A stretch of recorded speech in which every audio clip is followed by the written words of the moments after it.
Hello friends, आप सभी का स्वागत है आज की इस वीडियो में। और आज की इस वीडियो में हम लोग डिस्कस करेंगे कि कन्यादान पॉलिसी क्या होती है। इतनी पॉपुलर पॉलिसी कन्यादान पॉलिसी, लोग अक्सर बात करते हैं कि एलआईसी की कन्यादान पॉलिसी, कन्यादान पॉलिसी। तो आज हम लोग डीपली इस चीज को डिस्कस करेंगे, कन्यादान पॉलिसी क्या फायदे, क्या नुकसान, लेनी चाहिए या नहीं लेनी चाहिए, कितना बेनिफिट मिलेगा, क्या एक्चुअल मिलेगा उसमें। तो हम लोग सारा का सारा आज की इस वीडियो में डिस्कस करेंगे। तो वीडियो तभी आपको समझ आएगी, या कोई प्लान है या कन्यादान पॉलिसी, तभी आपको समझ में आएगी जब पूरा वीडियो एंड तक देखेंगे।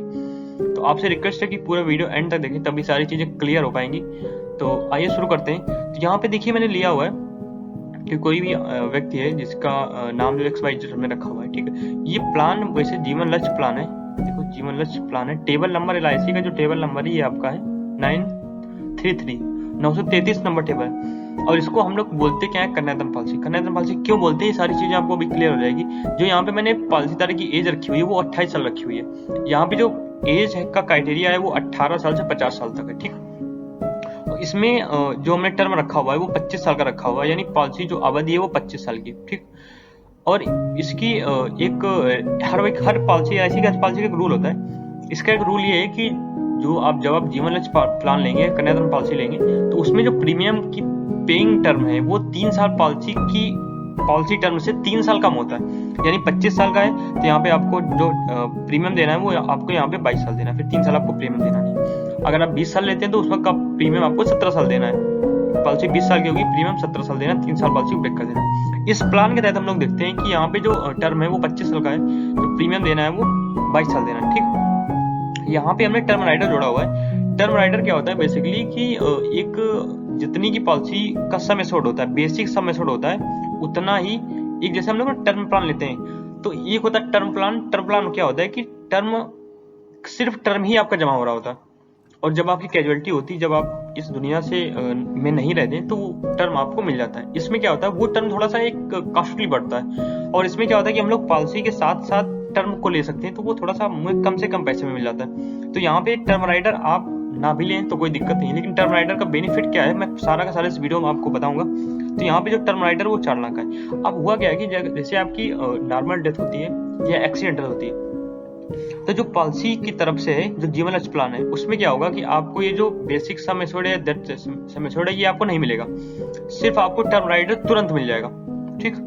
ये टर्म राइडर आपका तुरंत 4 लाख रुपए आपको टर्म राइडर मिल गया। फिर क्या होगा कि इस पॉलिसी पे, जीवन लक्ष्य पॉलिसी, कन्यादान पॉलिसी पे जितना आपका बेसिक सम एश्योर्ड है उसका 10% उतने साल तक मिलेगा, ठीक। इसके बाद मेच्योरिटी आपको लास्ट पे मिलेगी। ये कन्यादान पॉलिसी होती है। तभी बोलते हैं कि जब बच्चों की ब्याह पे ये पॉलिसी कराई जाती है कि उनके पेरेंट, या जैसे हम लोग हैं, अगर हम लोग इस नहीं रहेंगे, कोई बात हो गई, भगवान अगर ऐसा हो, अगर कोई बात हो गई, तो उस अमाउंट का यानी बेसिक सम एश्योर्ड का 10% पर ईयर आता रहेगा। 18 साल, 22 साल, 25 साल, जितने साल की वो पॉलिसी है, ठीक। ये फायदा होता है जीवन लक्ष्य प्लान का, या आप बोल दें कन्यादान पॉलिसी का। क्यों लोग कन्यादान पॉलिसी के लिए ज्यादा अग्रसर होते हैं कि नहीं, कन्यादान पॉलिसी इसीलिए कि थोड़ा सा सिक्योरिटी मेंटेन रहती कि अब जब आप ना ही रहेंगे। LIC का एक टैगलाइन है, जिंदगी के साथ भी जिंदगी के बाद है, कि अगर आप ना भी होंगे तो आपका जो परिवार है, आपके बच्चे की जो पढ़ाई है वो कंटिन्यूसली चलती रहे, कुछ पैसा आता रहेगा, ठीक है। तो यहाँ पे जो डेथ सम एश्योर्ड है वो 4,40,000 रुपए का है, जो बेसिक सम एश्योर्ड है ये 4 लाख रुपए का।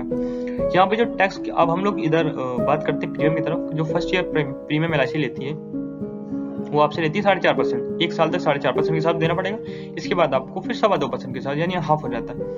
ईयरली आपको जो किस्त बन रही है वो 18,819 रुपए के हिसाब से बन रही है, जिसमें 18,009 रुपए आपका प्रीमियम बनना है और 810 रुपए आपका GST बनना है, ठीक। हाफ ईयरली की बात करें तो 9,508 रुपए आपका जो किस्त पड़ रही है, और 9,099 रुपए आपका प्रीमियम है, और 409 रुपए आपकी किस्त है, ठीक। क्वार्टरली की बात करें तो क्वार्टरली आपका 4,803 रुपए की किस्त है, जिसमें से 4,596 रुपए आपका प्रीमियम है और 207 रुपए आपका GST है। थोड़ी सी किस्त बढ़ी हुई क्योंकि हमने यहाँ पे टर्म राइडर लगाया। टर्म राइडर जब भी आप जीवन लक्ष्य प्लान लें तो टर्म राइडर हमेशा लगा लें, नहीं तो फिर आपका जीवन लक्ष्य प्लान लेने का कोई मतलब नहीं, ठीक। मंथली अगर किस्त की बात करें तो 1,600 रुपए, 1 रुपए आपको इस पॉलिसी पे या इस प्लान पे देना पड़ेगा।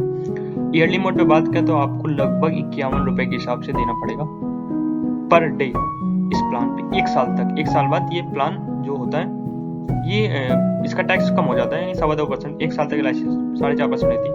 1 साल बाद जैसे आपको 22 साल का का प्रीमियम देना है तो 1 साल आपको देना पड़ेगा 4.5% के अकॉर्डिंग, फिर बचेगा 21 साल आपको देना पड़ेगा 2.25%। फ्रेंड्स यहाँ पे देखते हैं हम लोग कि जो प्रीमियम है 1 साल बाद क्या देना पड़ेगा। देखो लिखा है यहाँ पे after 1 year premium with tax 2.5%, यानी 1 साल बाद का जो प्रीमियम है वो आपका हो जाता है 2.25%। ठीक, तो ईयरली किस्त पे बात करें हम लोग तो यहाँ पे जो 1 साल बाद, यानी देखो आप देख पा रहे हैं कि वहां पे जो टैक्स है वो ज्यादा हो रहा होगा, यहाँ पे है जो टैक्स है वो 405 रुपए, ठीक, यानी 2.25% के हिसाब से आपका जो प्रीमियम है वो उतना ही है, 18,909 रुपए पहले भी था ईयरली, 18,009 रुपए अभी भी है। ठीक, तो यहाँ पे ईयरली जो आपको देना पड़ेगा वो 18,414 रुपए, हाफ ईयरली आपको 9,304 रुपए देना पड़ेगा, क्वार्टरली की बात करें तो 4,699 रुपए देना पड़ेगा।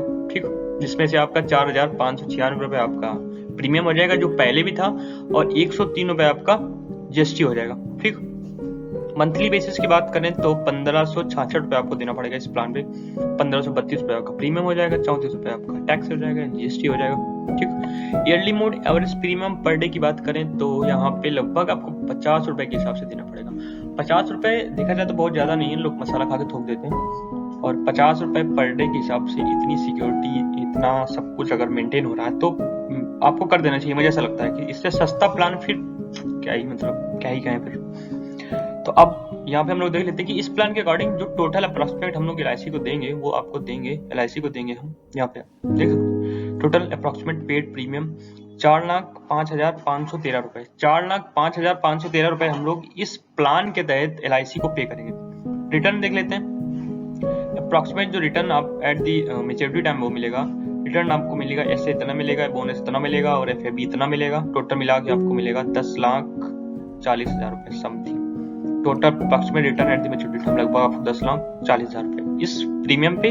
अगर जीवन लाभ प्लान की बात करें तो थोड़ा सा जीवन लाभ प्लान भी इससे ज्यादा है थोड़ा सा, बट जो सिक्योरिटी है इस प्लान पे ये सिक्योरिटी कहीं नहीं आपको मिलेगी।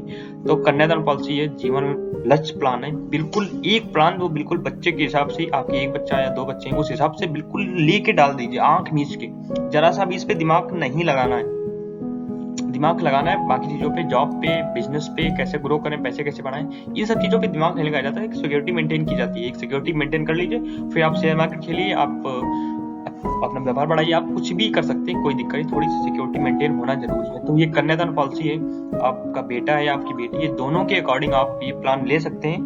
और ऐसे और भी वीडियो देखने के लिए हमारे चैनल अपना इंश्योरेंस को सब्सक्राइब जरूर कर लें, क्योंकि मेरा जो चैनल है वो आपको ग्रो करेगा, आपको समझने में मदद करेगा कि कैसे आप अपने लाइफ पे ग्रो कर सकते हैं। क्योंकि जब फाइनेंशियल प्लानिंग होती है ना तो फिर चीजें प्रॉब्लम नहीं होती। अब कई बार हुआ है कि जैसे पेरेंट्स हैं, उनके बच्चों को जब वो नहीं रहे इस दुनिया में तो चीजें अगर वो सब फाइनेंशियली अगर वो चीजें सेटल करके गए तो फिर बच्चों की जो एजुकेशन है, उनकी जो लाइफ स्टाइल है, इतना कुछ खास फर्क नहीं पड़ता, चीजें मेंटेन होती रहती हैं धीरे धीरे, उतनी तो मेंटेन नहीं हो पाती लेकिन कुछ हद तक मेंटेन होती रहती है। तो ये सब चीजें एक परिवार के लिए बहुत जरूरी है और बहुत मायने रखती है। आप परिवारदार हैं तो आपकी जिम्मेदारी है आप अपना और अपने परिवार का ख्याल रखना, आप जब आप हैं तब भी और जब आप नहीं होंगे तब भी। Thank you very much.